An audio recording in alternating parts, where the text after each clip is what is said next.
चंदा चोरी में जितना भ्रष्टाचार इन लोगों ने किया, पिछले 75 साल में हमारे मुल्क में इतना भ्रष्टाचार कभी नहीं हुआ है।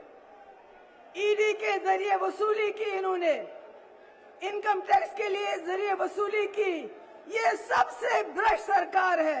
आज हम यहाँ पर इसलिए जमा नहीं है कि हमने केजरीवाल जी को, अपोजिशन को बचाना है, नहीं। आज हम संविधान को बचाने के लिए यहाँ हैं।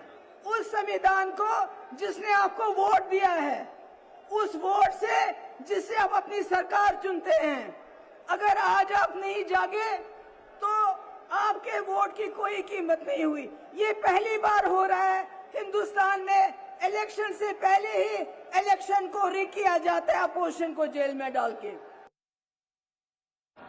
आज देश बहुत मुश्किल हालात से गुजर रहा है। ऐसा हाल है, न कोई वकील, न कोई दलील, न कोई कार्रवाई और सीधे जेल। और शायद कलयुग का अमृतकाल इसी को कहते हैं कि आप बिना पूछे, बिना कोई कार्रवाई किए हुए लोगों में जेल में डालते हो।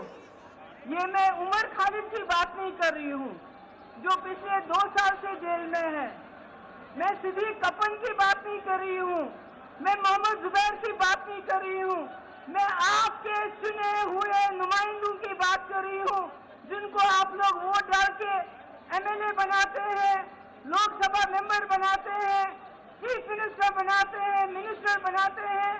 कैसे उनके करप्शन के चार्जेस लगा के बिना कोई वकालत के, बिना कोई कार्रवाई के जेल में डाला जाता है।